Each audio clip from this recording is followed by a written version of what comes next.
We feel their pain. The truth is out. The case is closed. But our search for justice never slows. Hey guys, how's it going? So I wasn't sure if I wanted to go live again, but I went and saw the kittens, and then I was puttering around the kitchen trying to find a snack, and I decided to make banana bread. So while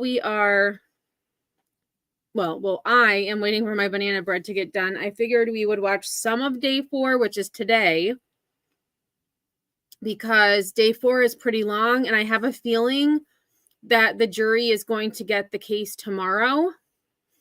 And I don't think it's going to take them very long to come to a verdict. Then again, I don't know because I'm not the jury.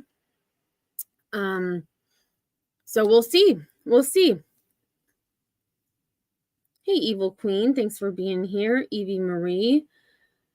Nursekins, I don't know. I have my thoughts so far. I don't think that Dr. Clark from yesterday, who was the defense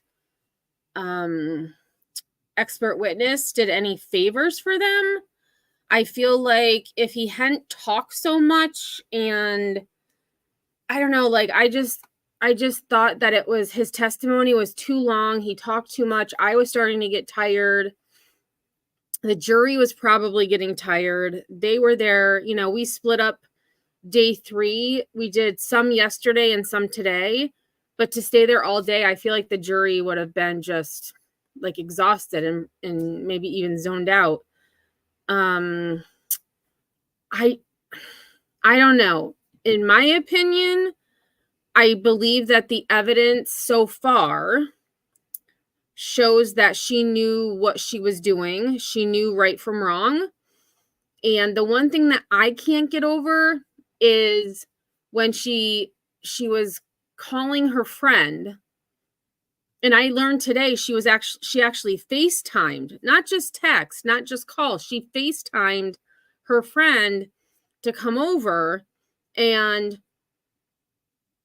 showed him her mom's dead body.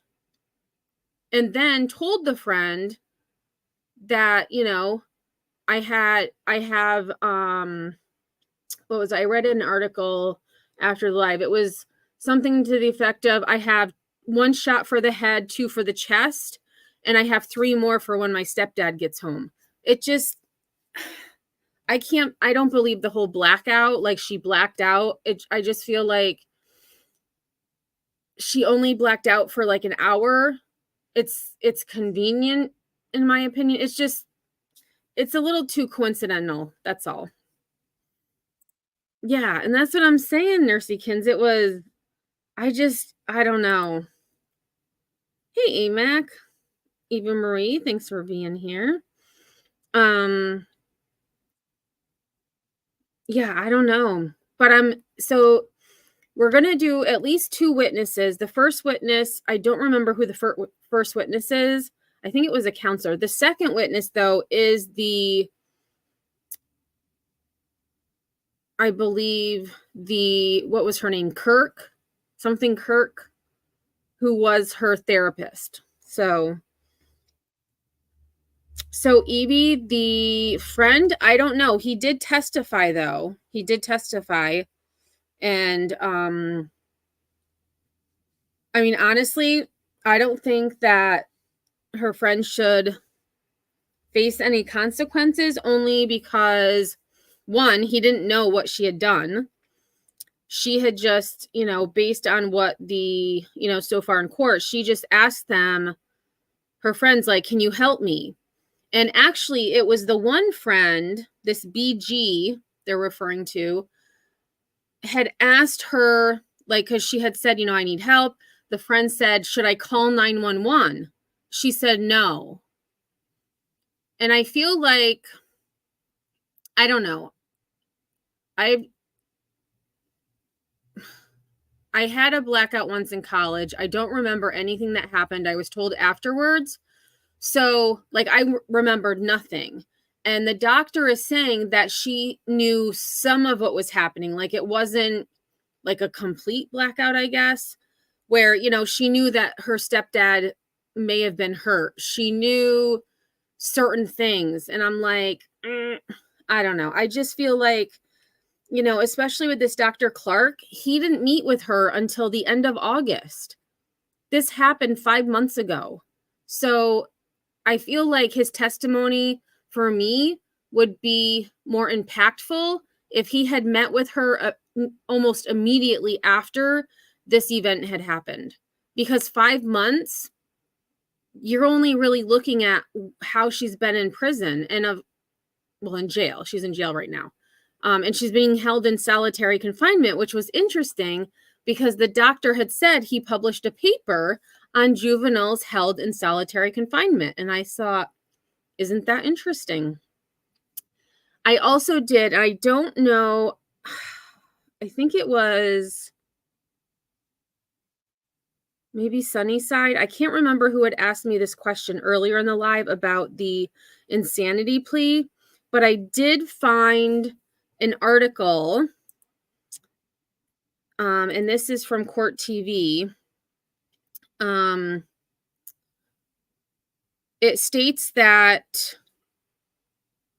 the defense tried to suppress a urine test that was done at the Rankin Youth Detention Center immediately after Greg's arrest. The judge only gave her team a partial victory. The test, which revealed cannabinoids, marijuana, in Greg's system will only be admitted as part of the prosecution's rebuttal case if Greg pursues an insanity defense. So the only way that the whole, you know, THC dab pen testimony would come in is if the defense pursued the insanity plea, which is what they're doing. That's why we're hearing about the THC pens and things like that. So I thought that was very interesting myself. So let me add this to the screen. There was so much cover up after the actual, yeah, like putting the camera in the refrigerator. I just feel like if you're having a blackout or if you're having a mental crisis, you want, I don't know.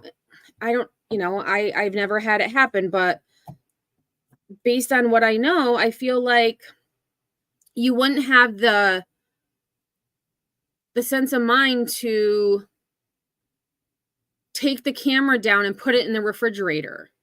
You wouldn't deliberately put the weapon behind your back as you're passing by the camera. You wouldn't peek, the prosecution, the one, I don't know his name, but the male lawyer, he was saying the same thing that I was thinking, like, why did she peek around the corner to make sure nobody was there? Why did she put the gun behind her back? Why, take the camera down? Why did she text her friends to come over? Why did she ask them, do you get squeamish? And when they say no, proceeds to go and show them her mom in that situation. Why did she put a towel over her mom's face after she had shot her? It just seems very intentional, calculated, cold, just deliberate. That's my opinion.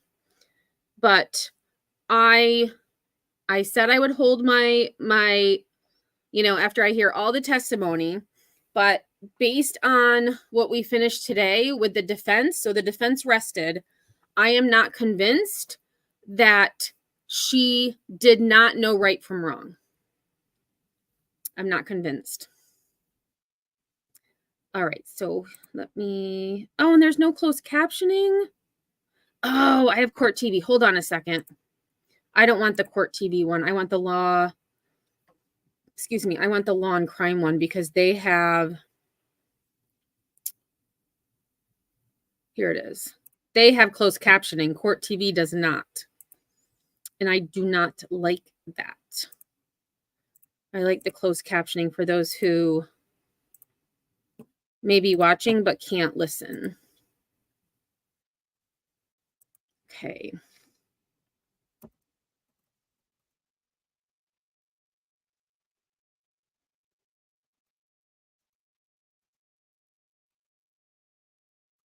I will say I really like the fact that they have a much more age-appropriate shirt for her. All right. Did you have Miss Gregg do any additional screenings or questionnaires? No. And who has them? Okay, so the audio, I got to rewind here. The audio is not great.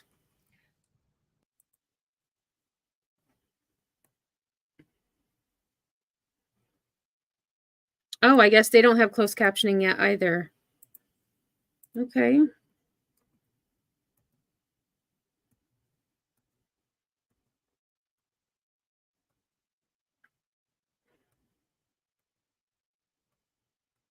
Sorry about this.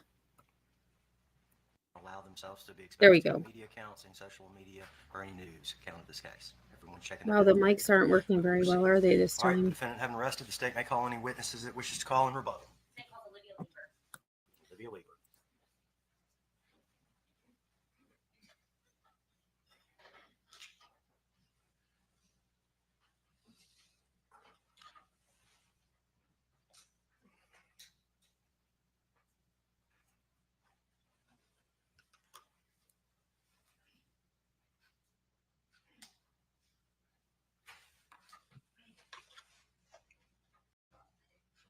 Have a seat.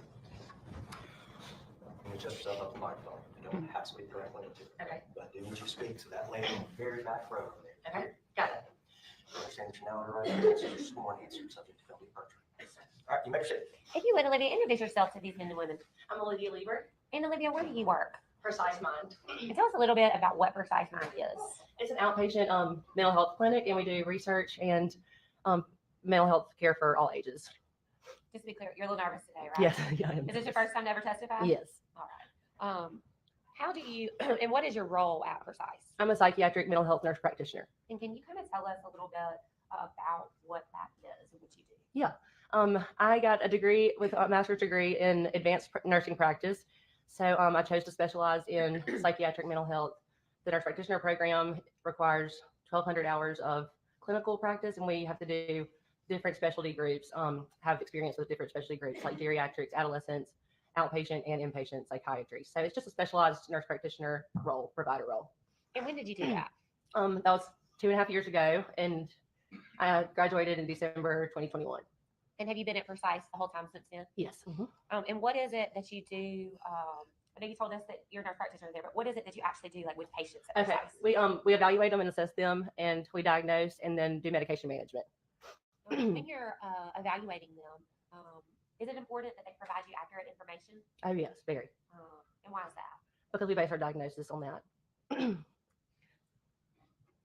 Did you have the opportunity to have a patient by the name of Carly Gregg? Yes, Do you see her in the courtroom? I do. Is she at the defense table? Yes.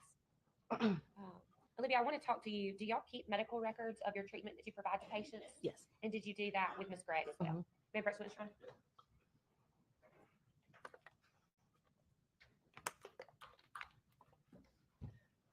You can take that off if you need to. Thank you. After you what's been on previously is State's Exhibit number 19. If you could take a minute and look at that and see if you recognize those documents. Mm-hmm. Yes, these are my notes from her visits. And again, why is it important that we have medical records? Well, we can't remember everything that we've done, and just to basically keep a treatment plan of what we've seen, what we think is going on, and what we need to address, and then the plan that we come up with the patient and or parents. Do you recall the first time that you met Carly Gregg? Mhm. When was that? That was January 15th, Okay. 2024. And prior to actually having an appointment with you and you being in the room with her, did she also fill out any paperwork or have any testing done? They are required to fill out intake paperwork that have a few screenings and just demographic information. Did you have Ms. Gregg do any additional screenings or questionnaires? No. And who has them fill out if you'll turn to base stamps number, it's 757, Olivia, in that. Okay. I'm looking at something called the cardiac screening questionnaire. Okay. Got it. Kind of talk us through what that is and who has the patient fill out that form. These are all sent to every patient. It's just like a whole intake packet, basically. If they're a minor, usually the parent does it. And this cardiac screening is mostly for patients that we're going to have on a stimulant or something that could affect their cardiac function. And in your treatment with Ms. Gregg, you didn't really need much from the cardiac questionnaire. I want to take you to, looks like there is 2 pages after that. There's an adult ADHD self-report scale checklist. Is that similar in nature in that the patient fills that out before they ever meet with you? Is that something that you review? Yes. I want to talk about just a couple of things on that page. Okay. Olivia, down in question 6, it says, how often do you feel overly active and compelled to do things like you're driven by a motor? And the response was very often. Right. Did you review that when you were rendering treatment to Carly? Yes. What about number 9 when she said she had difficulty concentrating on what people say sometimes? She said often. I see that. Okay. And then if you'll turn back to the next page for me, 760, how often do you have difficulty unwinding or relaxing when you have time by yourself? And what did she say? Rarely. And what does that mean to you? That this is just normal adolescent behavior. We have ups and downs at that age, and typically you can have a range of energy and or sleep disturbances throughout that age group, throughout life. So that just means that she has no trouble unwinding and relaxing, just what it says. And then when you take the page before that, when she talks about being overly active and sometimes having concentration problems, did you take that to be the same thing, just a regular teenager that has ups and downs? Once I asked her more about possible ADHD, that was ruled out. So yes. Okay. And so this is not your entire treatment of Ms. Gregg, right? Absolutely not. I'm going to ask you to keep looking. There's something called, Olivia, the modified mini screen. Got it. On the following pages, it's 761, 762, and 763. What is, you can tell us, those of us that are not in the medical field, what the modified mini screen is? This is one of the intake screenings that we do just to kind of identify, really to let the patient look at possible symptoms they could be having and then just answer yes or no to those so that we're made aware of them. I usually overlook these before the patient comes in and just to kind of have an idea of what to ask about that I need to, focus on beforehand. And if the patient responds yes or no, you would then ask some kind of follow-up questions. Definitely. When you're meeting with them. And did you do that specifically with Carly Gregg? Yes. I want to point you to the very last page of that document. Question number 21. If you could read that for the ladies and gentlemen, what the question is and what Ms. Gregg's response was to that. Have you ever heard things other people couldn't hear, such as voices? And she said no. And what date was that was put in your system? January 15th, 24. 2024. Mm-hmm. So, Olivia, you told us a little bit about and I think that most of us have been to the doctor's office, right? We have to fill out these forms, different places, different forms. You said you look over those forms, and then tell us about what you do kind of when you meet a patient for the very first time. Okay. Usually I ask about kind of what brought them here, what their chief complaint is, so to say. And then I do a whole mental evaluation, and that includes sleeping and eating habits. For her age group, I would ask about social stressors, friend groups, if she has a good support system, a number of things, just to kind of narrow down what's going on. And I want to talk specifically about Carly Gregg. When she came in, what were you told was the reason for her visit with you? Depression and anxiety, and she had some social stressors. And what did she describe those social stressors to be? We talked about her childhood and kind of having not a great relationship with her dad, and an altercation with her mom recently. I'm going to refer to my notes. Yeah, if you would take a look at that and then tell us once you've had a chance to review that. And that's the note from January the 15th of 2024? Yes. She said that she had started feeling depressed since 6th grade, and then the social stressors were her parents and their custody battle. Did she also mention that she had a little sister that had died some years back? Yes.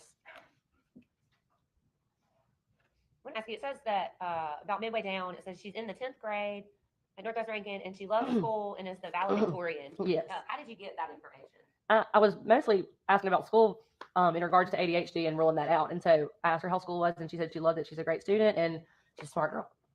Did she tell you that she was the valedictorian? Yes. Would it surprise you to learn she wasn't? No. Okay. Let's see. She talked about, in your notes, it says, talking about that she was in therapy previously. Right. What did you learn about the reason that she was in therapy when she was younger? If I understood correctly, or remember correctly, it was based on the divorce court or custody court ordering her to go to equine therapy.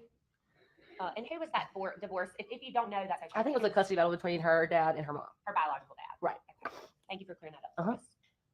And at some point, down at the end of the note there in your history, it says her mom says that she's been lying and talking to a guy on Snapchat on a burner phone, and she's hiding it from her mom. Mm-hmm. Her mom made her cut him off after they found out she was cutting her thighs and taking sleeping pills. Right. Is that something that you remember discussing with Carly and Ashley Smiley that day? Yes. And at any point, did Carly say, "No, I wasn't taking sleeping pills"? Not that I recall.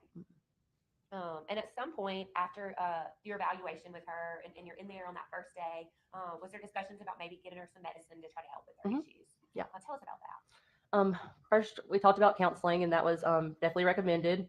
And then we kind of pointed out the priorities and what was getting in the way of her life the most and making things most difficult and what was a priority to address. And then we talked about medication options and what to start. And what did you end up starting her on? Zoloft. And do you remember what the milligrams was? 25 milligrams daily. And tell ladies and gentlemen just a little bit about, is that a lot of medicine? Is that a little bit of medicine? No, that is that's a starting dose, and I'm usually conservative with my approaches, so that was just a normal starting dose for her age. And is that one of the lowest dosages that you can actually prescribe? Yes. I want to walk you through, Olivia, on page, I'm looking at page 744, so I want to make sure we're looking at the same thing, under behavioral health history.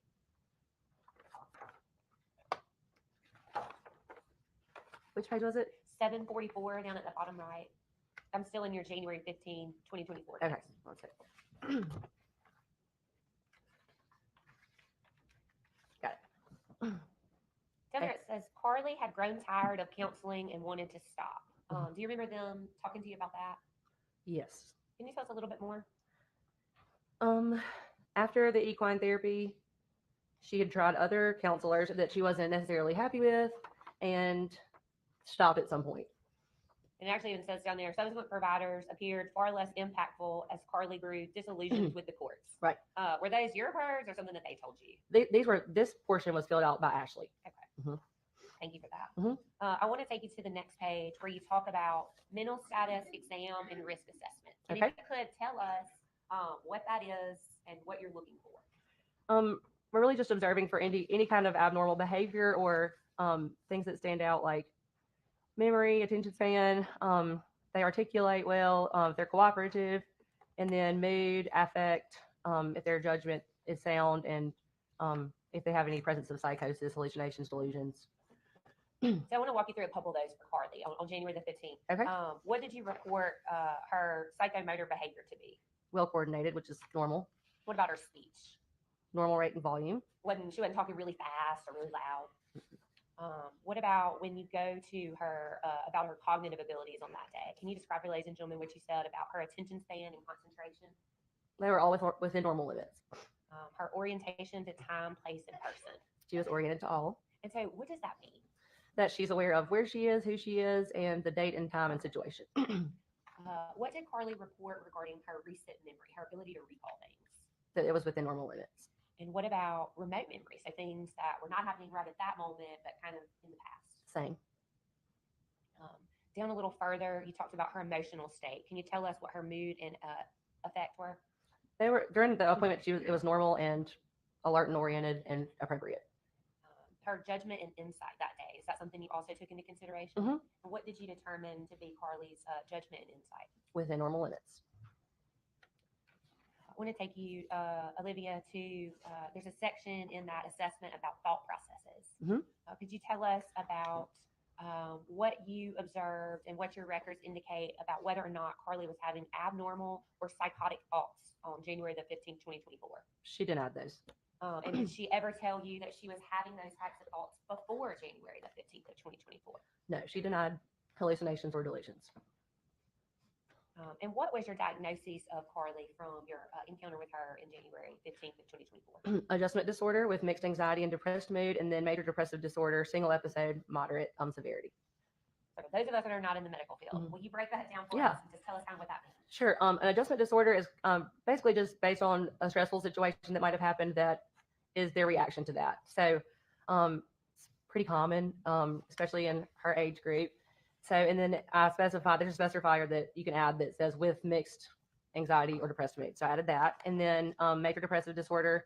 And then you can specify single episode or if it's been recurrent, and then the severity, if it's moderate or severe or minimal. And you put single episode. Can you tell us what you meant by that? Just that it wasn't chronic, that I was aware of at the time. And so, and again, you're just able to render your opinions based off the information provided. Right. Does that appear to be, I'm sorry, there's actually another page to that. I want to talk to you about that before we move on. Okay. It talks about your clinical assessment and treatment plan, and we've already talked about what medication you put her on. Right. Tell us, there's another paragraph on that page that says SSRI slash SNRI slash TCA, and then it talks about patient warned of possible side effects. Can you tell us what that means? This is just a warning for those drug classes that of possible side effects that could happen that I go over with all my patients. And did you go over those side effects with Carly Gregg? Yes.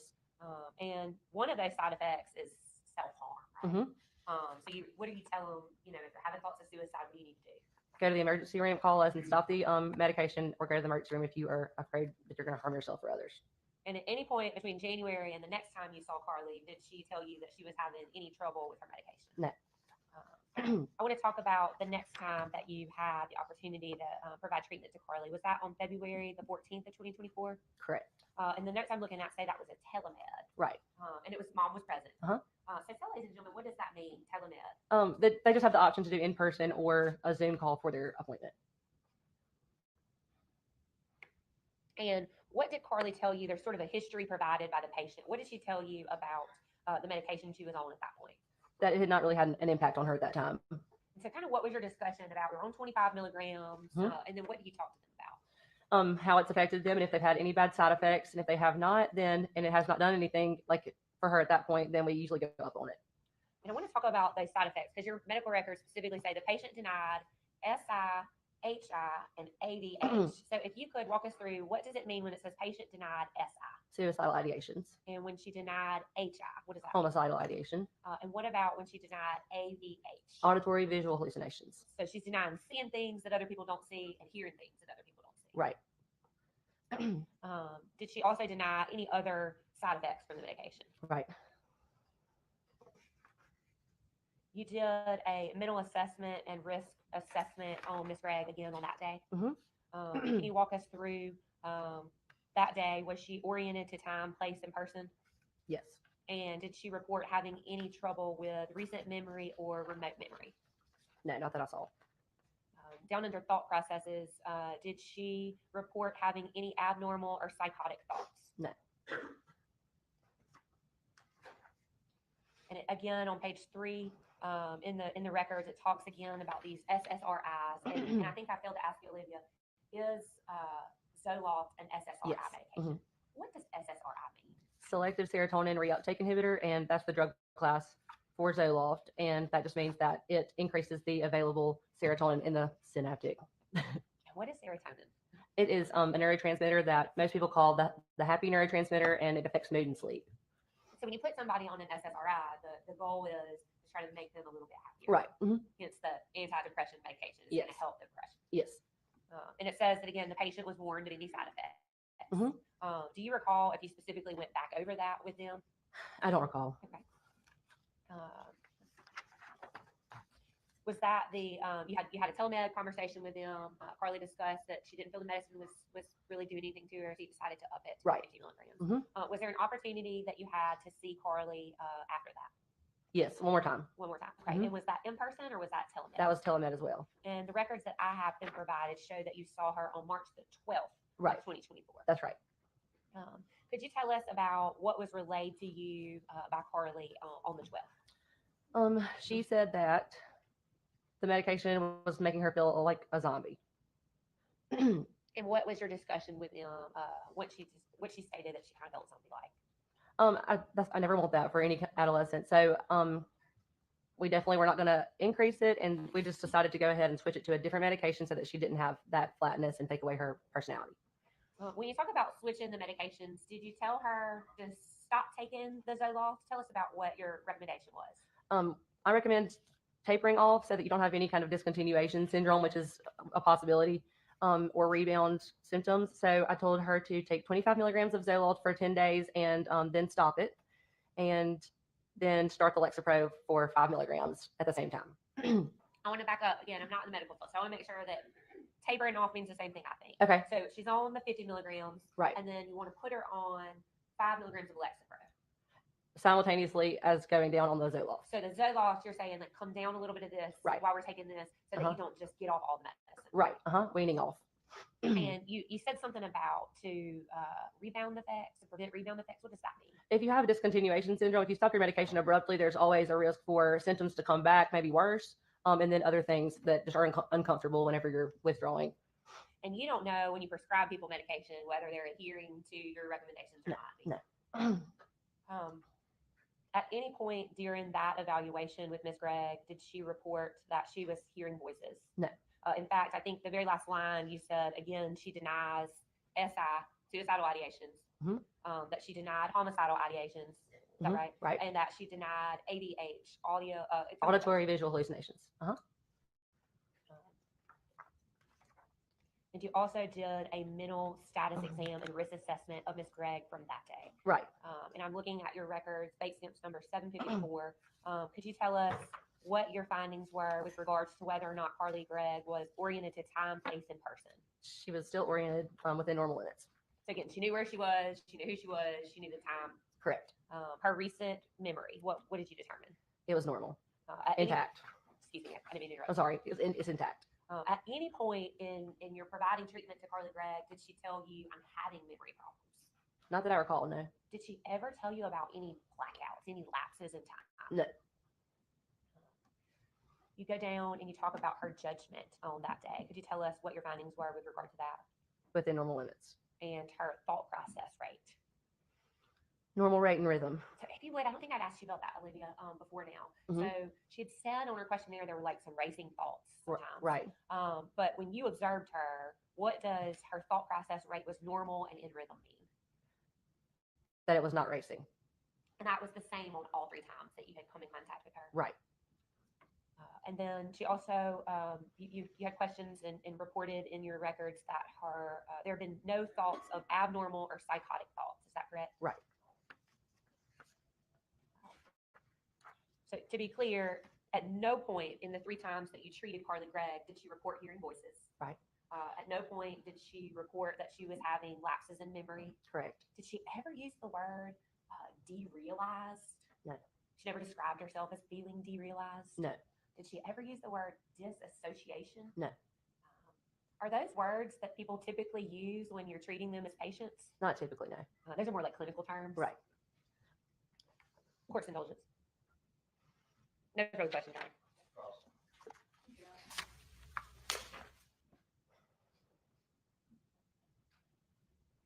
Good morning. Good morning. How are you? I'm good. How many times did you see Carly from January to March of 2024? 3. And how many of those times were in person? Once. And how many of those 3 times was Ashley Smiley also present? All 3. All 3. And was she in, like when you were seeing Carly in person, was she in the room with you Yes. guys? And what, if any, conversations did you have with Miss Smiley during the course of your treatment with Carly? For any minors, we have to get consent for treatment and medications. So we talked about the whole treatment plan and what they were okay with and came up with a plan together. Is it fair to say that you don't have the same confidentiality between a medical provider and a patient if that patient's a minor and their parents is in the room? We can, by law, we have to report anything. We cannot tell anything that they tell us except for if they are a danger to themselves or others. But if the parent's in the room with them? Oh, yes. Yeah, so there's really no confidentiality between you and Carly if someone else is in the room with you. I'm not sure I understand. If a parent is in the room with you, Carly doesn't have confidentiality between you and Carly, right? Because somebody She else could is have told me present. anything. We could have spoken alone. I gave them the option of that too. And if Carly would have reported to you between January and March that she was having auditory hallucinations, would that have been something you felt like you needed to report to her parent? No, You wouldn't have needed to tell her mom that she was not hearing legally. voices? No, But in your, just based on your own personal treatment, would you have felt like you needed to? personally, yes, probably. And if you knew that Carly had reported to her best friend in her personal journal that she was hearing voices, would that have changed your diagnosis of Carly? I can only go off of what I assessed at the time. If Carly would have told you that she was hearing voices Mhm. And having these auditory hallucinations, would that have changed your treatment of Carly? Yeah. Would it have? How so? I would have to roll out. Well, we would have potentially started her on a different medication. And different how? An antipsychotic is what we use to treat that. Okay. Mhm. And why would you use an antipsychotic in that situation? Because that is what hearing voices is. It's psychosis. And is it fair to say you can be a great medical provider, great at your job, and doing your very best job, but still miss things sometimes? Sure. And is it fair to say that if a person is experiencing memory loss, they might not always be aware of it? Possibly. Is it fair to say that if a person has lost time, they might not always be aware of it? Sure. If we can look at, do you still have your report in front of you? I do. Can you look at page at the bottom? I think it's 742 Mhm. in red. And can you look at symptoms? Uh-huh. And the visit date there is January 15th, 2024. Right. And was that the first time you saw Carly and her Yes. mom? Uh-huh. And what symptoms were reported at that time? Depression, anxiety, cutting, insomnia, overthinking, hopeless, racing thoughts, and stress. And if you will turn to page 745.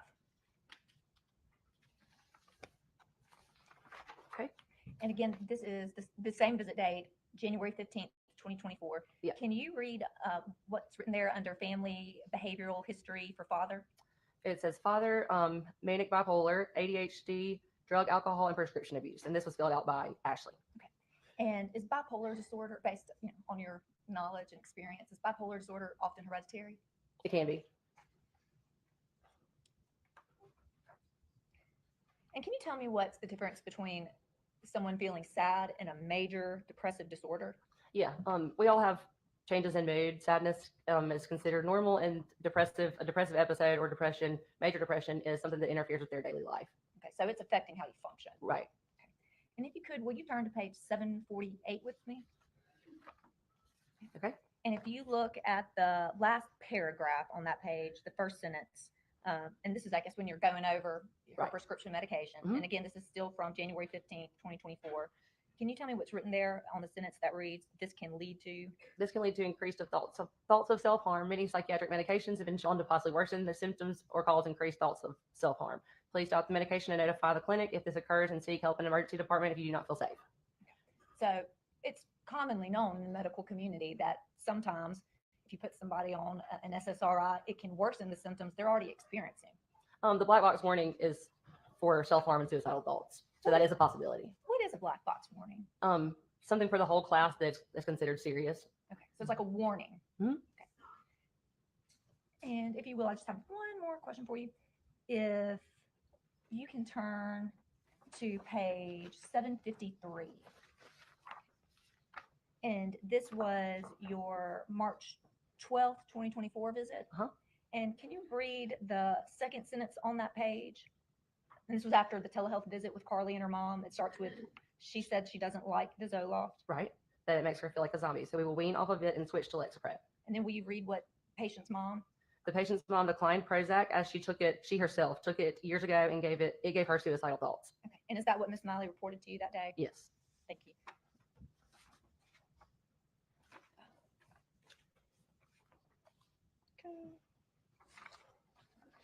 Okay. Beg the court's indulgence, Your Honor.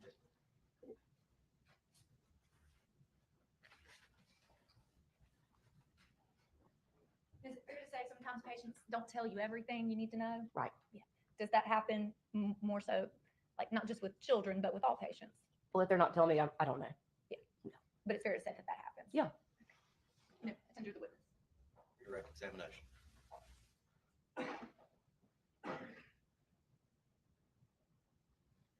Olivia, I think on when Miss Todd was questioning, you said something about that you gave Carly the option to meet with you alone. Can you tell us about that? Sure.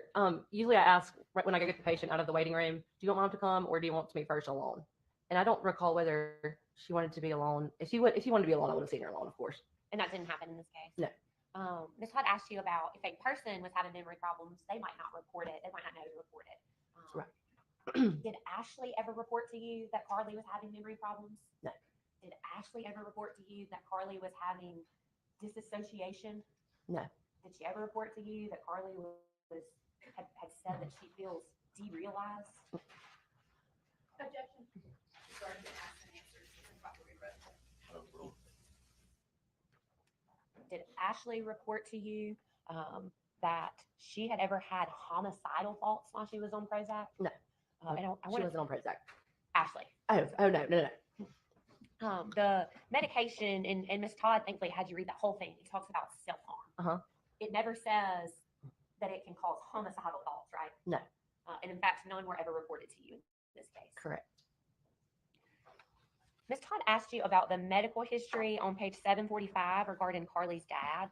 And I think it was your testimony that Ashley had filled that information in. Right. You did not diagnose Carly's father No. with having bipolar. No. They do mention, though, that he has a drug, alcohol, and prescription abuse problem, right? Correct. In your experience in training, Olivia, can people that are on drugs sometimes appear to have bipolar symptoms? Sure. And sometimes doctors, even though they're really good at their job, they might miss something and misdiagnose someone with bipolar. Correct. And you have no way of knowing if Mr. Gregg's diagnosis was actually bipolar, do you? No. And it very well could have been that it was his drug problem. Sure. And so drug problems are also hereditary, aren't they? Yeah. Drug addiction. I want to take you to page 753. Ms. Todd asked you some questions about that note, and that was your treatment record from, February the 14th, I think. Hold on, I'm sorry. No, I'm sorry. That's March the 12th of 2024. Okay.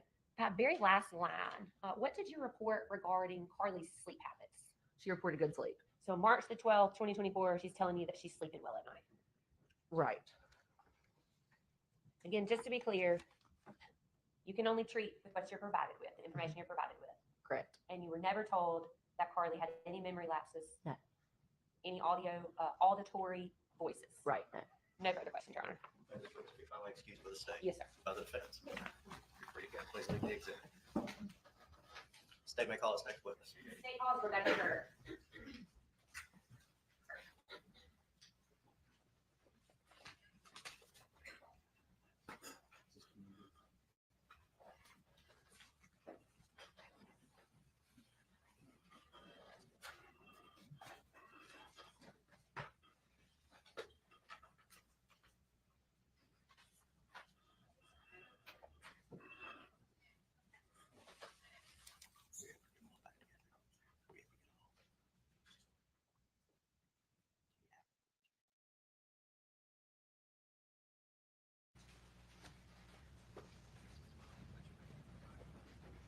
You swear or affirm to tell the truth, the whole truth, and nothing but the truth.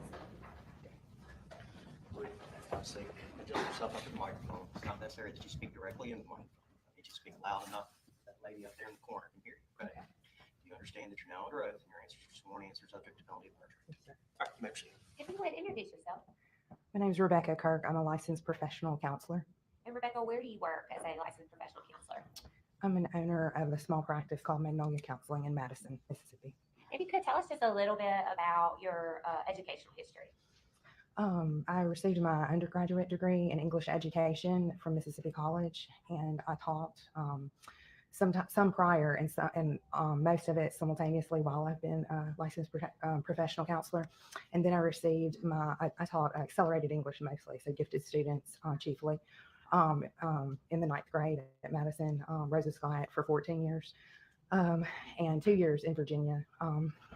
And then I also received my master's degree in marriage and family therapy and individual counseling from RTS Jackson, which stands for Reformed Theological Seminary. And that consists of a very robust master's degree program where we do 400 face-to-face contact hours in clinic and then 600 indirect supervision hours, and then postgraduate degree. We work and do 3,000 more hours with the public under a licensed supervisor before sitting to take the mental health equivalent evaluation that the state requires for licensure. I also have to do 24 hours of continuing education classes every 2 years to maintain that certification and licensure. And so, is it safe to say that you are in fact licensed? I am. And you were back in March of this year too? Yes, ma'am. Rebecca, it sounded like you have a lot of experience working with teenagers too. I do. Did you have the opportunity to have a patient or a client by the name of Carly Gregg? Yes. Do you see Miss Gregg in the courtroom? Yes. Same Miss Gregg that you provided services to? I do. Do you keep medical records with regards to the sessions that you have with your patients? I do. May I approach with the drum?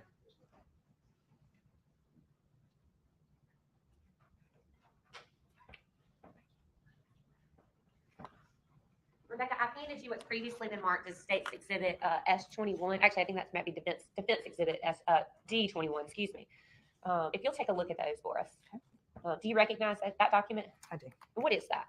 These are my entire treatment notes and summary of counseling Carly Madison Gregg. And in some of those notes, Rebecca, when we got them, there was some writing, like some handwritten stuff in that. That's right. Who did that? Okay, so that the original intake form that she's referring to is completed by Ashley Smiley, or was completed by Ashley Smiley, and the last page concludes with questionnaires, checking off like just main mental problems that a person might be experiencing. Also asked to list the goals for therapy. And the first session that I have with someone, I go over the fact that since she's a minor, I need to speak with just that first session, one of the parental guardians, unless there is a need to contact them otherwise. I make that very clear to any minor and any adult that I see, that confidentiality, and I do kind of want to say this, is very important to mental health professionals to maintain confidentiality and to not really betray that trust. It's very important. And I am doing that somewhat today from some people's perspective, but I'm not according to the Mississippi state law because of when you declare reasons of insanity, I do have permission to discuss. She has given me permission to discuss her medical history. So confidentiality is important to me. And I make that extremely clear. I just did that. Sorry for that. I worked with teenagers for many years. And so any mental health professional does say and has a duty to say that it is confidential under with the exclusion of just a few circumstances, which would be if someone reports that they're going to harm themselves, if they know of a threat of harm to themselves or another, or if there's any physical abuse. And so I did meet with Ashley Smiley to answer your question for a portion of the first session. And so it's kind of confusing, that last page. I want to explain it. She completed it. She said that there were 3 goals. There are also questionnaires, that are customary.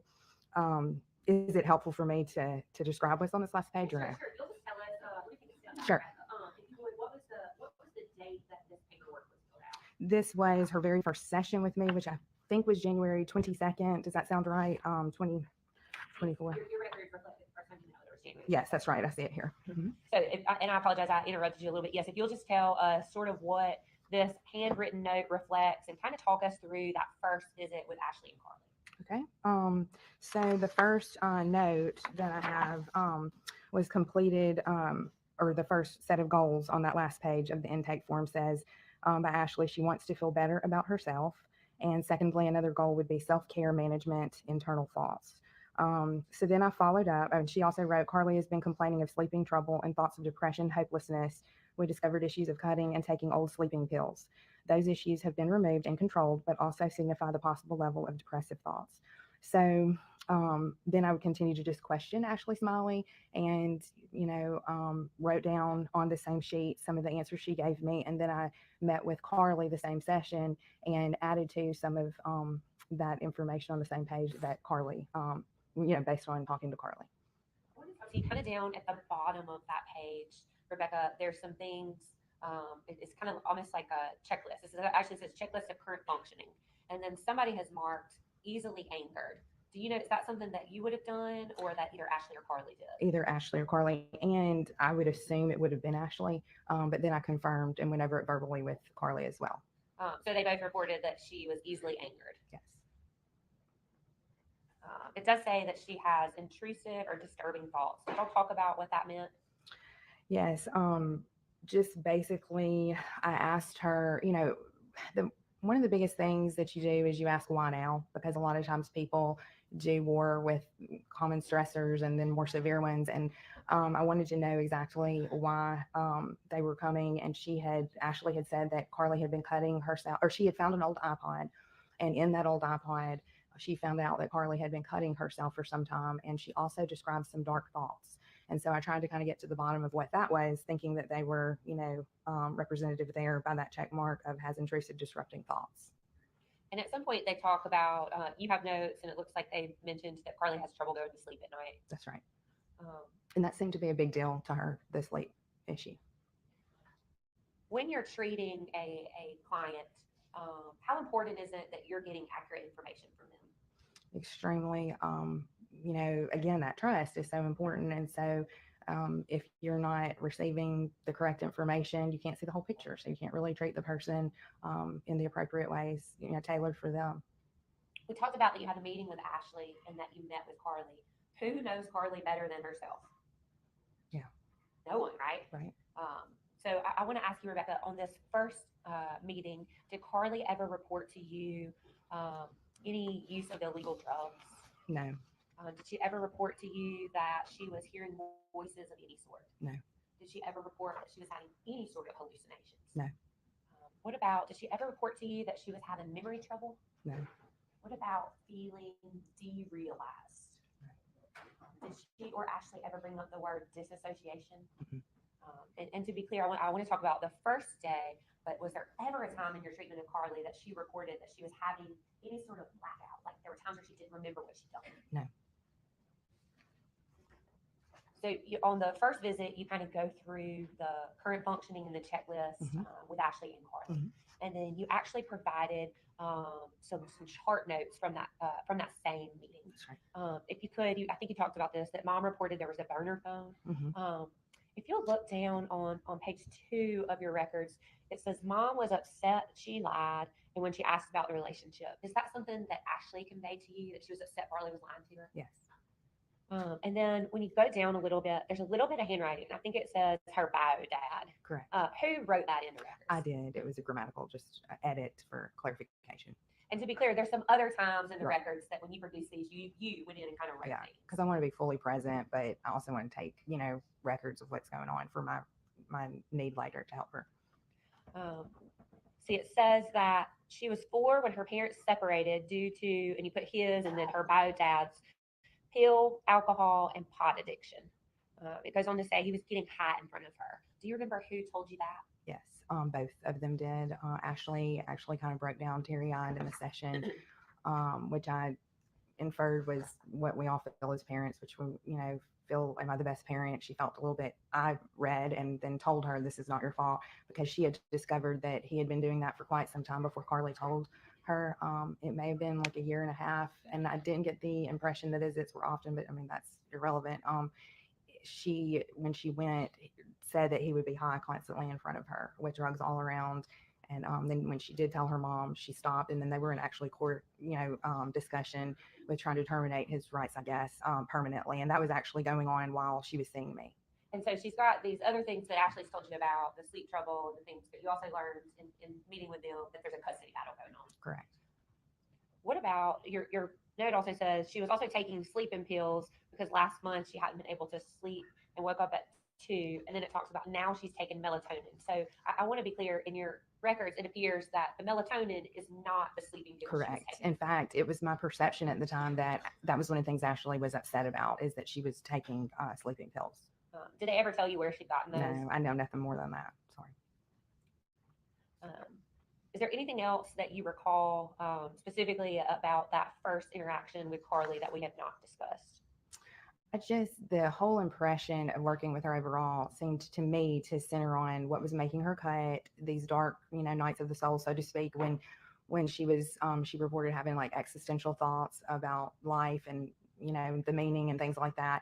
And so that's kind of what I flagged in my mind as a practitioner to try to you know, develop more trust and a desire to go there to see what was troubling her.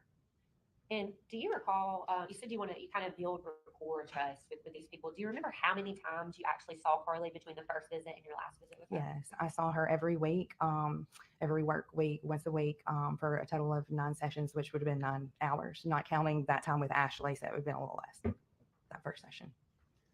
The next time you saw Carly in your records is from February the 2nd of 2024. Is that right? Yes.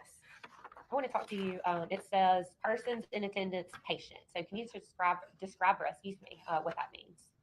I'm trying to see where you are. Can you tell me what page you're on again? Yeah, sorry, page 4 of 24. Okay. And then about a little more than midway down on the bottom, it says persons in attendance. It Yes, says patient. patient, right.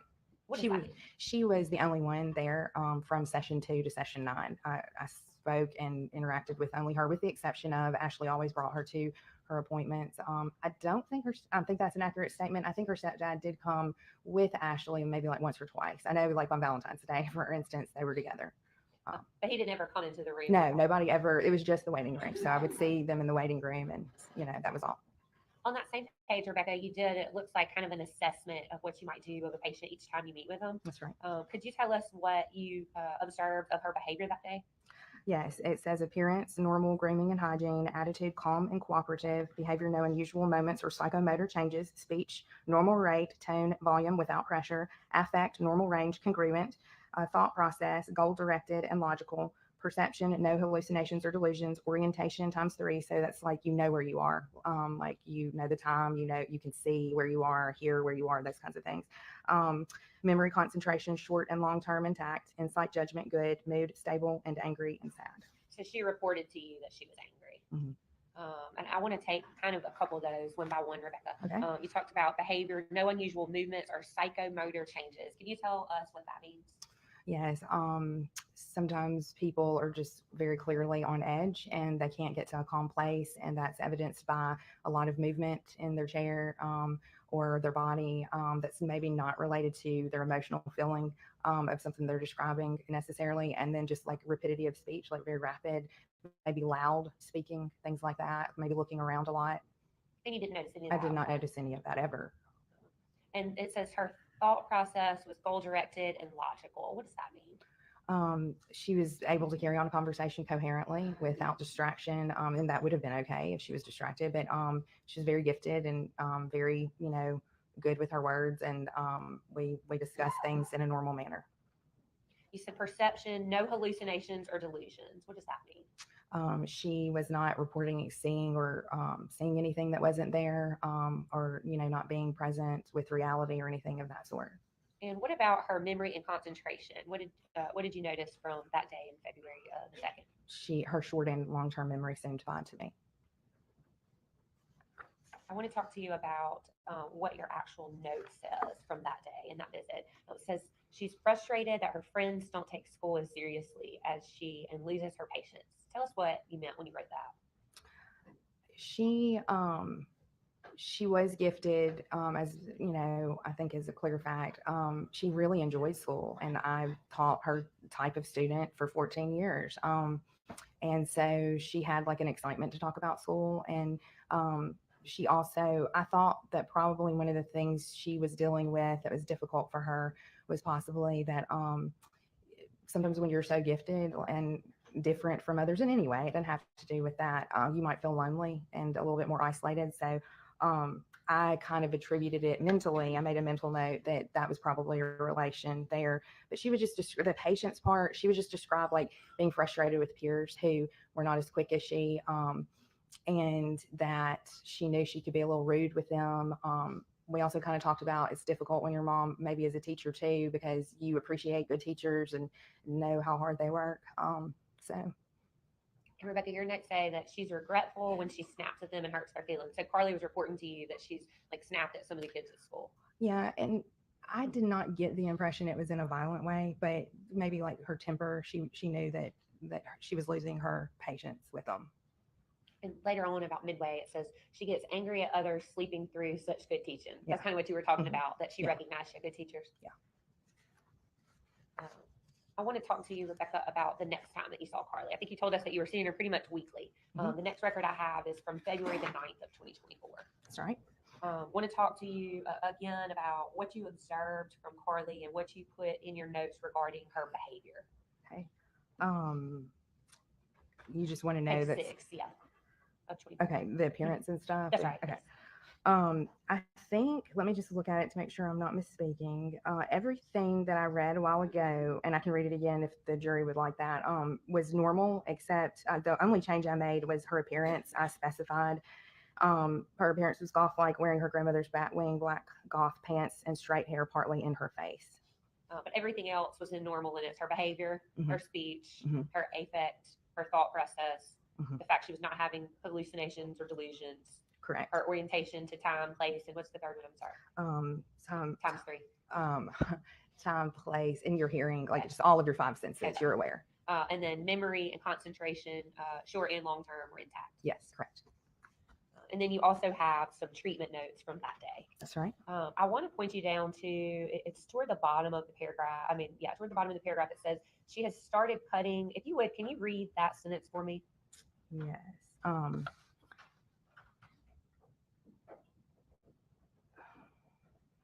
Looks like it's fourth up from the Yeah, bottom. I'm sorry. I'm trying to, because I have an edit. I have a grammatical error edit in there, and I'm trying to make sense of it. 1 second. Sorry for that. No, that's right. I didn't want to read it myself in case I was reading it in the wrong place. Okay, she has cut, not currently, but in the past, when alone and in her head a lot. It was my understanding that what kind of prompted treatment with the psychiatric nurse practitioner, Olivia Liber, was that she had found that iPod with this information about how she had been cutting and how she had some dark thoughts. And I was trying to follow up, like I was saying a while ago, with like what was going on with you, like in those times. And I think your note actually says, Rebecca, after some existential crisis moments of her atheism resulting in a lack of consciousness. Correct. Can we break that down just a little bit? Sure. Those are some big words for me. Yeah, that's fine. So I never really could get her to open up about that very much. And I want to be clear that atheism, that was something that I was kind of trying to think might be a possibility. She didn't, as I recall, really use that word. But she did mention the word existentialism. And basically, in my opinion and training, I do think that's related to thoughts of what is the meaning of life? What's its purpose? Why are we here? It was my and I could talk more on that maybe, but basically she would get in a depressed state and cut. And she described it as an existential crisis. But I couldn't really get her to describe a whole lot about that. But you tried to ask her about that. I did, yeah. I want to take you to the next time you saw Carly, Valentine's Day, February the 14th of 2024. And I apologize, Rebecca, I didn't ask this earlier. At the top of each of these notes, you mentioned like whatever medication she's on. That's correct, yes. Are you and the nurse practitioner, Olivia Liber, are y'all in contact about that? Or is that relayed by the patient? The psychiatric nurse practitioners or psychiatrists who prescribe psychotropics, they oftentimes refer a patient, and then unless there's a need, like for an alarm, situation, oftentimes we don't collaborate unless needed. So no, I would be reporting what Carly told me about her med changes. Thank you for that. We talked about this, and I'm going to ask you about each time you saw Carly, what you noticed, who was in attendance on that day. Well, we might stream on this. You said the only time anyone else was in the room was that first visit. Correct. What did you observe about her behavior on February the 14th, 2024? Okay, and I'm just making sure I am looking at the correct note. Yeah, I'm on page 8 of 24. Okay.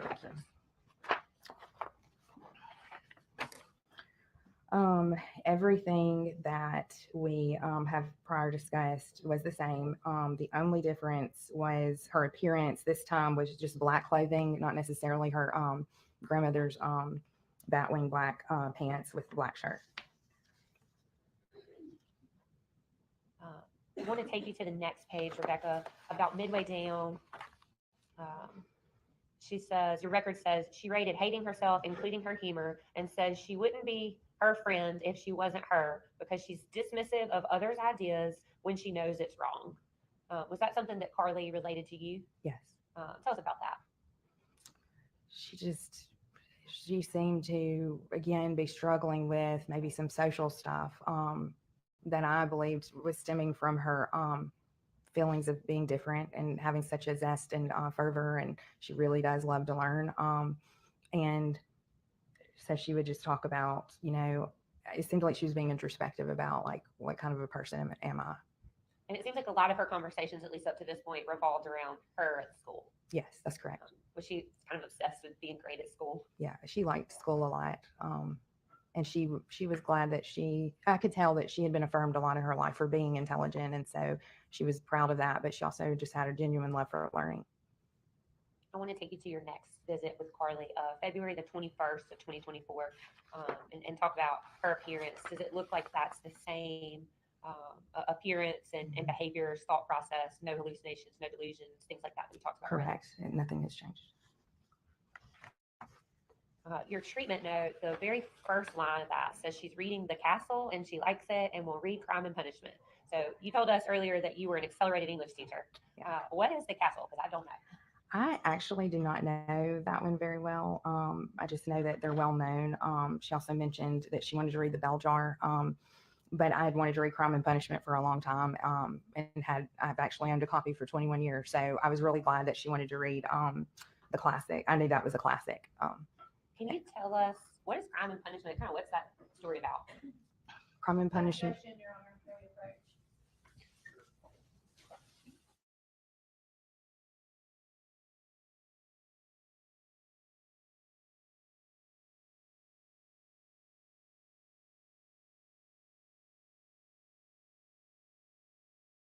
If you would tell me a little bit about what Crime and Punishment is about. Crime and Punishment is about a protagonist, which is the main character. It was written by a Russian author back in maybe 1866, I believe. And it is the entire book, very difficult book, about a psychopath who lives in Russia, and he is poor. He is a student. He is very intelligent, and he comes on hard times, impoverished, and he has this obsession with this obsessive thinking of basically planning to murder a woman with a hatchet. And the novel kind of really, that murderous act happens pretty early on in the novel.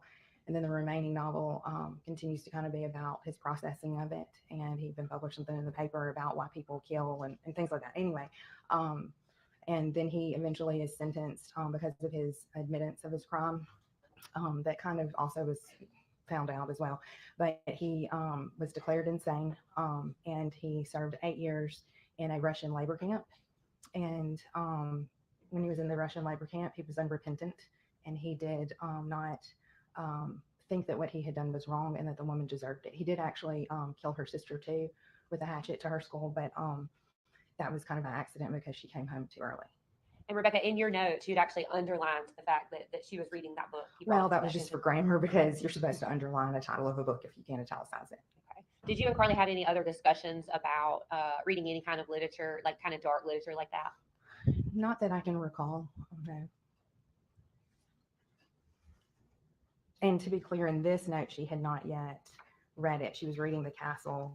And this was on 2/21, and she was going to read Crime and Punishment, and she did so later. But I think she read it the week of spring break, and I saw her Monday after spring break. That was my last session with her, the Monday first back after spring break. Thank you for that. I want to take you to the next note, February the 26th of 2024. Again, without belaboring the point, same appearance, behavior, speech, Yes. affect. The only difference is appearance is black t-shirt and jeans. In your notes on that day, it said something about she may be on the spectrum. Can you tell us what that meant? Carly came in that session, and she was telling me that she had a lot of symptoms of kind of autism, and that's what that means. And so like Asperger's, and she was talking about just sensory issues and things like that. But yeah, that's what that means. Yeah. And so Carly was telling you that she thought she had autistic symptoms. Yeah, I mean, she never used the word, but I knew, and most teenagers are very familiar with what that is. And I just assumed that she thought she had that. Yeah. And based off your treatment, did you think that she actually had autism? I didn't.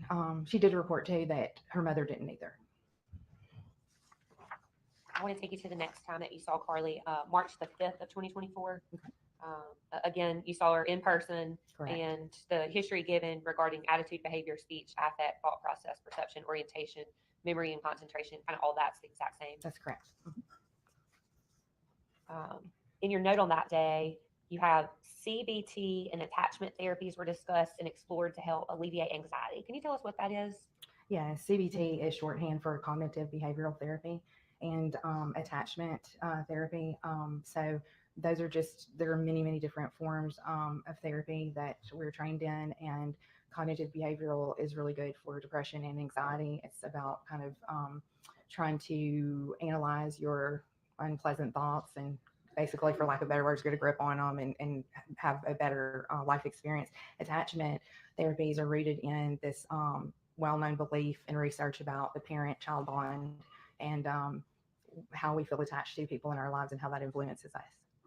You also put in your records, boundary setting and identity work was explored. Could you tell us a little bit more about that? Yes. So boundary setting would be just your classic, any kind of boundary you need to set to assert your comfort as a human being while also, not causing harm to another, obviously. But a lot of people have trouble saying no to people or sometimes saying yes to them, depending on the circumstance. So it's just kind of more of a work through of like, what do I want and how can I, in a healthy way, communicate that to others. And at this point, Rebecca, is it safe to say, I mean, you're still in therapy, she's still in therapy with you, and you're trying to work on not cutting anymore and these thoughts of just anxiety and depression? That's correct. There weren't any other known psychiatric things disclosed to you? No. I'm going to take you to the next time that you saw Carly, March the 13th of 2024. And again, talk about the in-person visit and the observations that you made regarding her appearance, behavior, speech, and et cetera that we've been through. That's not changed either. Correct. It's the same. She does report to you that Olivia Lieber's changed her medicine because she reported feeling numb. Yes. She didn't laugh as much, nor did she feel as upset when her mom yelled at her. That she finished her reading. Is that what you were talking about? That she told you that she'd finished reading the books? That's right. Specifically that one, yeah. And she sort of relates like her anger to her mom's stress, I think. And I want to ask you about that. She says when her mom is less stressed, she feels it in less anger. Can you talk to us about what that meant? Okay, I'm trying to find where that is. Okay.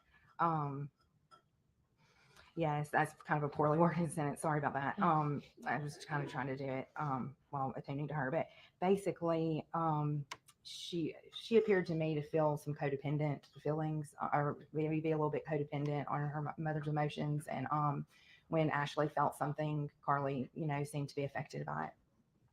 And I think I misspoke, Rebecca. I said when she finished her readings, and then at the very end of that, it says she's about to read. Oh, yeah. So that was the following week that you were talking about. Yes, this is the week of spring break, and she was going to read it during spring break, is what I said. And then she talked about her mom asked her to promise that she wasn't trying to be a boy. Can you tell us? And then you wrote, I think it was you wrote, due to her new haircut. Can you talk about that? Yes, I think we only talked about her haircut maybe twice, and she had literally just gotten her haircut before that session. So that day, this would have been a week before my last session with her, I think. She had her med change, she'd gotten her haircut, and I think on a session before that, she had just expressed, I always kind of want to make sure someone's not feeling like identity problems regarding their sexuality or something that needs to be discussed. And she did talk about how her mom, I think, wasn't a fan of it or was a little bit afraid or something. I'm not sure. I really cannot recall, but I feel like the reason why I said this is because we had probably talked about it earlier, as I recall. And so I was trying to follow up. How did you think about your haircut? So she was okay with it. And she was like, yeah, she just said, that promise me you're not trying to be a boy. And did you, in your 9 sessions with Carly, did you ever think that she was having some sort of identity crisis? No. In fact, I followed up that time and the very next time, which was the last time I saw her, because the next time I saw her would have been the first time her peers at school had seen her new haircut. And I wanted to be sensitive to the fact that, are you being bullied at all? Like, because there were some other negative things that had been said to her and other peers. And she always answered with a positive affect, like, no, it's fine. And I asked her too, like, was that the truth to your mom? You can tell me, it's fine. I'm not going to discuss your stuff. And she's like, no, I told her the truth or something like that. So I want to take you to the next report that I have is a treatment date on March the 18th of 2024. Is that the last time that you saw Carly? That's correct. And I do want to talk specifically about each of these on March the 18th. So you saw her in person by herself, right? Correct. And you reported that she was wearing a black t-shirt and jeans again. Yes. What was her behavior like? Completely normal, the same as it always had been. She had just gone back to school. It was Monday, the first Monday back after spring break. And this was it a 5 o'clock session? I'm not sure. Yes, it's 5:50 p.m. to 5:55 p.m. Okay. And so 5:50 to 5:55, 5 o'clock. 5 o'clock. Yeah. Yeah. Sorry. Yes. So I met with her for an hour, and basically everything was the same that it had been as far as the way she appeared to me. And at no time did she report any hallucinations or delusions? At no time did she report any memory or concentration issues? No.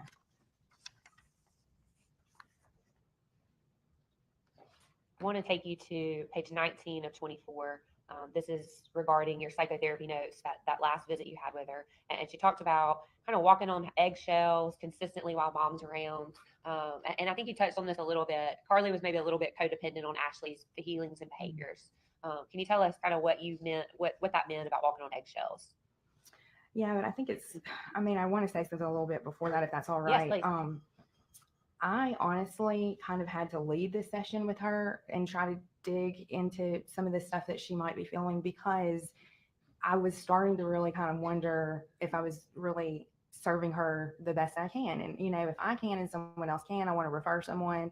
I knew that she was a school teacher. Blue Cross state insurance plans aren't real rewarding on that end. And so I really had kind of contemplated, am I really helping her? Because I felt that the sessions were really mostly about school, but I knew that there had been a big event with why she was coming. And so I really kind of honestly did a little bit of soul searching and decided before the session that I wanted to really try to go there to maybe some painful things that she maybe was being hesitant to speak about. And so I did kind of bring that up. And I think that's important to note. Like, she didn't just start talking about her mom. I was trying to really get to some hardcore stuff with her in the session. And she, we talked about how her mom, when her mom was angry, it was really hard for her to really handle that. And so I'm always trying to get a gauge, obviously, let's rule out abuse. I did not have any indication ever before, during, or after that her mother was abusive, but I can't make that assumption as a clinician. I need to really be sensitive to anything that might not be being reported. And so I wanted to get kind of a measure of what does Ashley look like when she's angry. And she described, and it's in this note, that, she raises her voice sometimes, or slams doors, cabinets, speaks in shorter sentences. I think we actually discussed an example that's not noted here. Well, can you give me an example of her being angry or something at you? And she gave an example of maybe grading some tests of some kids. She's a math teacher. And so they were doing poorly on it, which is not what any teacher wants when she's grading tests that she knows she taught well, which I'm sure Ashley did. And she noticed her mood, and she wanted to be helpful, and she kind of maybe had, and I don't think maybe this event had necessarily recently happened. I was asking her to give me one so we could work through conflict resolution and her emotions and stuff. And she said that she had done, had offered to help her, and then her mother kind of snapped at her in response. And so I try to do a lot of work with okay, well, let's just take that example then. What do we do when we're upset? How can we communicate calmly, clearly? I emphasize the importance of cooling off. Your body needs to self-soothe. When it gets flooded and your heart rate gets to a certain degree, you can't think properly. And so we talked about things like that. And your report actually says you talked about understanding anger and how to respond to it. Correct. That anger is a secondary emotion, and how to confront her mom when she's cooled off was explored. Is that what you kind of just described? Yes, to exactly. Ways for Carly to approach anger. That's right. Underneath anger is really sadness or fear or a blocked goal of some sort. Yeah. I know that's the last time that you treated Carly, but there's actually another note that was added to your records May the 16th of 2024. Could you tell us about that? Yes. Whenever termination of care has occurred, it's customary for clinicians to do a summary note.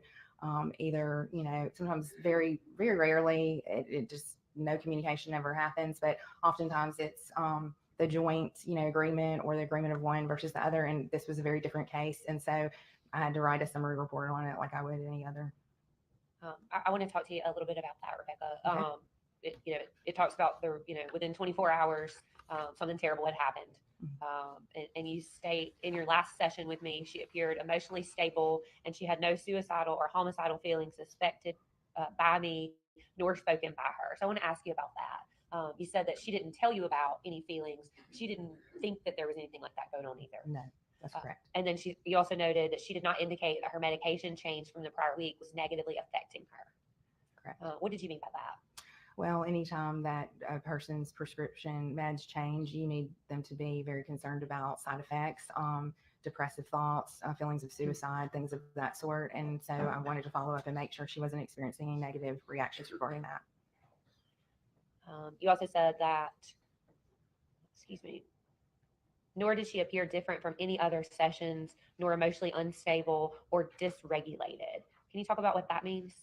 Yes, just kind of basically what we said, that was on the first part of each of my sessions. Like she seemed very oriented to time and space and didn't seem to have erratic speech, loud speech, to be overly angry or overly happy. Just, a normal situation observance of her.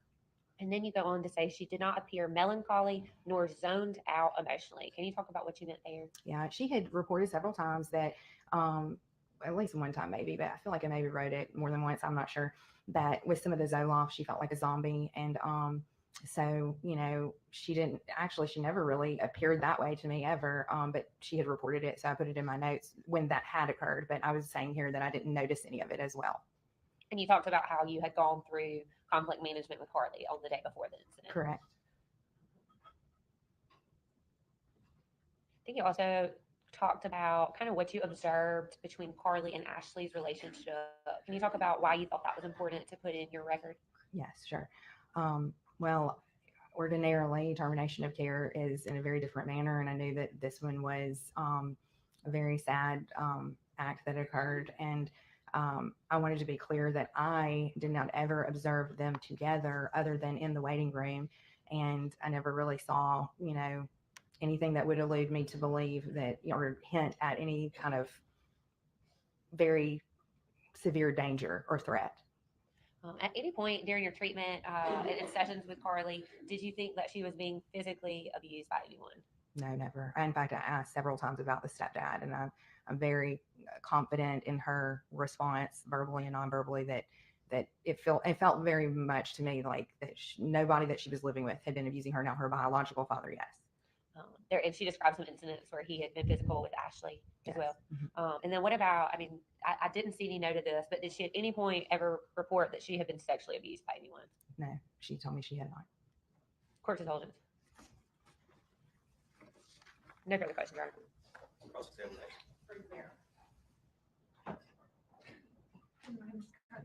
Doing well. How about you?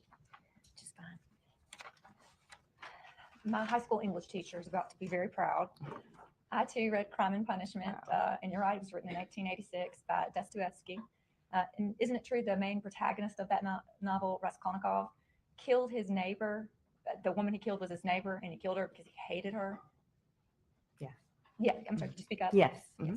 And isn't it true, actually, by the end of that novel, Raskolnikov felt so guilty about his action and was so remorseful that he didn't only confess, but he actually, in an act of remorse, bowed to the earth? That's not the way I interpreted it, but that is the thing about literature. There's a lot of interpretations. Yeah. Isn't it true, what the book is actually about? The act of murder happens in the first chapter. Isn't it true that the entire book is about how murder is such a horrible act and the weight and consequences that it carries on a person who does that? Yes and no. You don't want to get me started. I'll go into my literature mode, but I really don't think the point of the book was about how murder is such a horrible act at all. I think it was about the psychological dilemma of someone mentally insane. And honestly, I think that's what that's about. It definitely is talked about, and there are different characters in there, including one that tries to kind of convert him to Christianity and stuff like that. But even when he's in the Russian labor camp at the end, he says that she kind of deserved to die. Like, I remember there being something like that. Don't quote me because it's been a minute. But again, he hated his neighbor. Yeah. She was a greedy, she loaned money to people and was very unkind to them, but he didn't know her hardly at all. He just went and borrowed money from her. And he was poor and she was demanding it back. What did you say? I'm sorry. And the main character was poor and she was demanding it back. Yeah, I mean, it was like a debt type thing. She wasn't, I don't know about the word demanding, but yes, she was greedy. She was definitely greedy. So he had a motive. Yes. Mhm. Did Carly hate her mom? I never got that impression. What impression did you get from Carly? I got the impression that she had complex feelings about her mom, because one time we were talking about her, I tried to talk about the custody case a lot. And I knew that, I mean, it was literally going on, and they were supposed to meet, and I would ask, how are you feeling about that? And I'm fine. And I got the impression, I'm just gonna let the adults work it out. She seemed to have a lot of trust in Ashley to take care for her and to protect her, as well as her stepdad in that. And but there was one time when we were talking about the bio dad and then her mom, and she said emphatically, like, I know he doesn't love me, but I had to ask, like, do you believe that your mother loves you? And she really was a little unsure on that answer. Yeah. But did Carly love her mom? Yeah, I believe that she did. I had nothing to tell me otherwise. And you said that Carly was a little codependent on her mom's feelings. Do you mean that Carly's emotions were real tied in to how her mom that's felt? correct. It was probably mutual. Yes. Yeah. And the feeling that, the example about, her mom, the example about being angry Carly gave you is actually about an incident in which Carly's mom got angry with Carly when Carly had tried to help her mom. Yes, Grading that's papers. correct. Okay. And it really hurt Carly's feelings. Her mom snapping at her when Carly was trying to help. It hurt Carly. That's right. Didn't make her angry, right? Well, I can't speak to that. In fact, I would assume it does make one angry from what I know about emotion. Again, anger is a secondary emotion. And it is the more safe thing that we feel when we maybe feel threatened or unsafe. And it would be understandable that her environment growing up, she had to deal with a lot of emotions, that she didn't get to maybe express healthily. So that can make one be anyone, and that's a normal thing. And is it fair to say that Carly felt like she had to walk on eggshells around her mom because she didn't want to make her mom angry or more stressed out? And Carly was always very careful. She didn't want to hurt her mom's feelings, right? I don't know about her always being very careful, but I do know that, and I think that would be impossible for someone to always, but I do know that she seems sensitive to her mother's feelings. Yes. And Carly didn't want to hurt her mom's feelings. Right. Is it fair to say that Carly really wanted to please her mom? Yeah, I think so for sure. Carly wanted her mom to feel proud of her. Is it fair to say that Carly didn't ever want to worry her mom? I don't know about ever, but I do know that probably chiefly, like, no child wants to worry their parent. Yeah. Is it fair to say that, Carly knew her mom was pretty stressed out and didn't want to add to that stress? I really can't speak to like the level of stress she observed in her mother. But again, just making a basic assumption of any normal person, and she never led me to believe that she was different from any other average person. I would have concluded that, but I can't say that because I didn't observe every situation. Yeah. I only know what she reported to me when she came to me. Okay. And is it fair to say that a person can sometimes, if their feelings get hurt and it makes them mad later, that a person can feel mad without expressing that emotion to others? Yeah, absolutely. Yeah. And did you in fact know that Carly never got a chance to read Crime and Punishment? No. I'm sorry. No, it was my understanding that she did.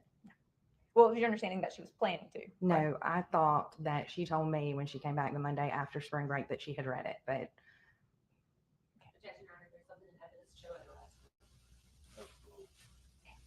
And is it, and the question that that you would ask Carly about her haircut and her friends teasing her about cutting her hair shorter, and about whether that meant something about her sexuality, isn't it true that in your notes you reported she actually laughed in answering that question and said no? That's right. Yeah. So she found that to be somewhat humorous. Yeah. Not a concern. Well, what had happened, we were walking out actually with the padlock door, and I said, "Oh, what did your friends think about your haircut the first day back?" And she said, "Oh, they said it makes me look even more gay now." And I said, "Oh," I said, "Is that a true statement?" And she said, "No." And I said, "Oh, well, I'm sorry." And then she replied with, "Oh, it's not a big deal. Like, she's doesn't bother me." Yeah. And on the handwritten initial assessment that Ashley wrote to you, is it true that in that she wrote that Carly had been having intrusive, and she marked the box for intrusive and disruptive thoughts? Correct. Okay. Is it true she marked the box that Carly was having thoughts that got stuck? Yes, that's correct. Is it true that she reported several different times on this page that Carly had really been experiencing some difficulty sleeping? Yes. And in her own handwriting, doesn't Ashley write that Carly was severely unable in the last month to sleep? Yeah, that's right. Okay. And somewhat for the last year? Mm-hmm. Isn't it also true that she wrote in her own handwriting that at 2 a.m., Carly had a habit of waking up at 2 a.m. and then not being able to go back to sleep? Correct. Okay. And isn't it true that Carly also wrote that Ashley had written that Carly seemed to have a poor self-image? Yes. Wait, where are you referring to? The box. Yes, that's correct. Mm-hmm. And isn't it also true that Ashley had marked the box that Carly had been experiencing panic attacks? And when asked how often, Ashley wrote Carly had at least been having one panic attack per month. Yes, with the correction of it didn't say at least, it Or said just one per month. Yeah. And isn't it true that Ashley had marked the box saying that Carly had been having difficulty completing homework or classwork? Where's that one at? I'm sorry. That one is, may I put you on it? I'm sorry. This is kind of a busy page. That one is fine. Okay. Oh no, I don't. No, that wasn't checked. For sure. I don't think it was checked. Can you tell if it was checked? If you can't tell, You know what? Let me look at your page because you're right. Mine is a little bit. Yes, ma'am. I'm sorry. You need to refer to the original exhibit, please, as far as to make any determination. Okay. If you would, please refer to the original, to the exhibit. I mean, it does seem hard to read because I have written some notes to the left, but that would be surprising to me. But I'm not saying that it may not be checked underneath my handwritten note to the left. I'm really unsure. it's just hard to read because of the That's handwriting. right. Yeah. So it could be, might not be. Yeah. And isn't it true that what is easy to read is that Ashley had written just a few short paces down that Carly had been sad and withdrawn in her mood? Yes. And at the top of that page, and I know it's kind of a little bit messy, but at the top of that page, isn't it true that somebody reported that Carly had made a 30 on the SAT? Correct. ACT? Mhm. Okay. And that somebody had written in the response to the first question, what are your goals that you hope to achieve through counseling? Mhm. Someone had written, either Ashley or you, she wants to feel better about herself, socially, personally, physically insecure, Yes. and had been so since 5th or 6th grade. That's correct. So she began by writing she wants to feel better about herself, and then I followed up with both of them and added more notes to give more detail to that. That's right. Isn't it true also on that page, in kind of response to the question number 2, it says father had been emotionally and physically abusive, Mhm. And also had bipolar and drug ADHD, addict. yeah, and drug addict. That's right. And that there had been times years ago that she'd reported he, meaning the father, had been getting high in front of her the whole time during his visitation periods. That's correct. Okay. And then briefly describe your or your child's current difficulty. Can you read for us what's written there? Yes, it says, this is written by Ashley. Carly has been complaining of sleeping trouble and thoughts of depression and hopelessness. We discovered issues of cutting and taking old sleeping pills. Those issues have been removed and controlled, but also signify the possible level of depressive thoughts. Okay. So, did Carly's mom, and on this page, there's a box for, hurts animals. That box isn't checked, is it? There is a box for, no, it's not checked. Okay. And it's also a box for hurts friends or siblings. That box isn't checked, is it? Correct. And during the course of your counseling with Carly, did you ever consider her a psychopath? Never. Did you ever consider her a sociopath? Never. And again, you met with her how many times? 9 hours, roughly 9 hours. Yes. So 9 different sessions. That's right. Mhm. From January to March. Mhm. Okay. And were you aware that Carly had written in a journal about hearing auditory hallucinations? Mm-mm. Unless it was the reference to that iPod. I'm not sure if they're considering that a journal or what. But the reference I was never told about any kind of hallucinations, just dark thoughts is the way it was described to me in that iPod. Okay. And did you know that in one of Carly's journal entries, when she was talking about feeling like she was losing control of the auditory hallucinations, that she'd actually written in there that she had considered bringing her journal to you? No. No, not at all. Do you think that speaks to the level of trust Carly had in you? I can't really speak to that. You'd have to ask her. Were you aware of the fact that Carly has repeatedly told people that you were the first counselor she ever felt like helped her? Were you aware? No, it's not. If Carly would have reported to you during one of your sessions that she was experiencing auditory hallucinations, would that have been something you felt like you needed to report to her mom? Not necessarily. I would have followed up with a lot of questions to determine if she was a threat to herself or others. And if Carly would have reported to you that she felt like she was losing control of herself to the auditory hallucinations, was that something you would have felt like you needed to report to her mom? Again, not necessarily. I would have asked her to clarify with a lot of questions. What does control mean to you? You know, that means 1,000 things to different people. But if I had asked it enough to determine that she was a threat to herself or others, then yes, I would have reported it. And is it fair to say that Carly had some fear in regards to her dad? Her biological father? Yes. That was very perplexing for me, honestly. I just could not get her to open up a lot about what I knew had to have been traumatic instances. I mean, she seemed very indifferent and apathetic towards him. But yeah. And is it fair to say that Carly saw her father as someone who was not a successful person? Correct. Yeah, she did not like him. She was glad she was with her mother. Yeah. And is it fair to say that if someone is afraid of having a certain mental health diagnosis, that might motivate them to not be fully forthcoming with their therapist about what they're experiencing? Sure. And if Carly would have told you that she was smoking marijuana to help her sleep at night, is that something you would have felt the need to tell her mom? No. Okay. Would Carly have had any way of knowing without disclosing that to you that you wouldn't have reported that to her mom? Yes, she would, because I told her that on the first session. Okay. But Carly had seen you talk with her mom before, correct? Because she's smart enough to know that legally anyone under the age of 18 has to do it that way. Yeah. Yeah. Okay. And did Carly or Ashley ever tell you about an incident in which Carly had gotten in trouble for taking a knife to school? Never. You don't recall that? No. Okay. And during the time in which you were with Carly, had either Carly or her mom reported to you that Carly had seemed to develop a hypersensitivity to certain sounds? In that session note regarding the symptoms, she came telling me, you know, she just gave me a lot. It's probably in that one. She kind of came in talking about a lot of symptoms that typically is customary to like an Asperger's or autistic diagnosis. And that these certain sounds, when she heard them, kind of caused her to feel irritated? Yes, but again, like it was not ever anything, I want to be clear, like a hallucinatory manner.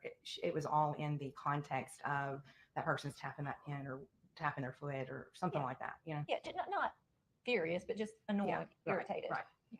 And based on your sessions with Carly, when Carly would mention, you know, having periods of time when she would be questioning the meaning of life, did that seem to be during the time periods in which Carly was experiencing depression? I need you to repeat that, please. I'm unclear what you're asking. Yeah. When you talked about that Carly would have these existential times and she'd be questioning, you know, the meaning of life and things like that, was that also during periods of time in which Carly was experiencing depression? Well, that's what was kind of problematic about treating her, is that was really the only thing of real emotional conflict that I ever had her report, and it was because of the iPod stuff. And so I kept trying to kind of dig and find out what was troubling her. So, I mean, during that's what I'm talking about with the existential. She didn't really open up a lot. The last session we did talk about kind of reality and life and morality and some things like that. But, but it wasn't because she said she had been upset about it and needed to discuss it. It was based on something, I think, as I recall, her father is a Jehovah's Witness, her bio dad, and she knew I was a Christian because that's something that I like to tell people so it doesn't blindside them if they're different. And she said, "I'm sorry, I know you're a Christian. He's a Jehovah's Witness, and I believe that that's definitely a cult, you know." So we kind of talked a little bit about it that way thematically, but not in a way that was, you know, like I'm troubled and I need to talk about this kind of thing. And during your sessions with Carly, did she ever strike you as a violent child? No. And When you learned about the events that had transpired on March 19th, were you shocked? It's the most shocking day of my life. And that's based on the 9 sessions you had with Carly and the hours you spent with her. Yes, because I had no clue that nor had she ever reported that she was severely mentally troubled to any degree like that. And you just, based on your knowledge of Carly and her relationship with her mom, you were shocked to find out what had occurred on March 19th. Yes. Thank you. We tender the witness. Say which period or at.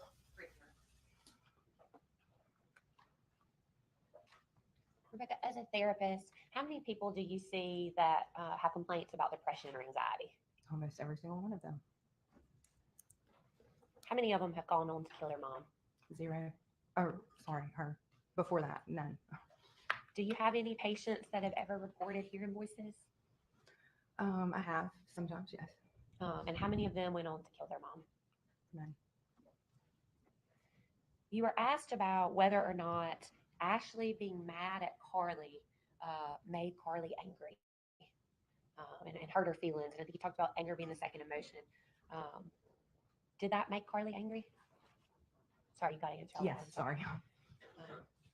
You were asked about Carly wanting to please her mom and not worry her. Someone keeping secrets from their mom about a phone mom didn't know about, a secret boyfriend, the fact that someone's using drugs and cutting themselves. Does that sound like somebody who's so worried about hurting mom's feelings to you?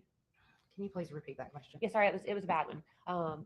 You were asked about Carly not wanting to anger her mom. Right. And keeping secrets from your parent, doing things that are dangerous. Does that sound like somebody who's worried about hurting their parents' feelings? I mean, honestly, it's I can't really speak to that. I mean, I would think that there could be a lot of motivations regarding that. But Carly never reported having any mental health issues other than depression or anxiety to you, correct? correct. No further questions, Your Honor. All right, this witness be finally excused by the state. Yes, sir. By the defense. Yes, Your Honor. All right, now you're free to leave. If you would hand that to the bailiff. Your Honor, may we approach freely? After I take care of the jury, give me just a moment. All right, ladies and gentlemen, the jury is about 10:30 and lawyers want to talk. So that's a good time for y'all to use the restroom. Okay, everyone remain seated while the jury exits. Just knock on the door and let the bailiff know when we're ready. Okay. All right, so we are going to end there. I really did like the counselor, the last woman who testified. Her last name is Kirk. I can't remember her first name. Was it Erin? Rebecca Kirk. I really liked her. And those first questions that the state asked of those patients you treated with anxiety and depression, how many of them killed their mom? And she immediately said 0, but then she said, 1, her. So definitely good questions. And it seems like, Carly had a lot of support. And I'm curious what caused the change. And I had initially thought maybe that's when she started seeing this boyfriend. But then I thought maybe it's when she stopped seeing that boyfriend. Something changed between January and February. Why did she cut her hair? Why did she, start dressing differently? And it actually seems like she started dressing differently. And then just before, like 2 weeks before this happened, is when she cut her hair really short. So I just feel like something was going on, not to excuse what she did, but something changed. So I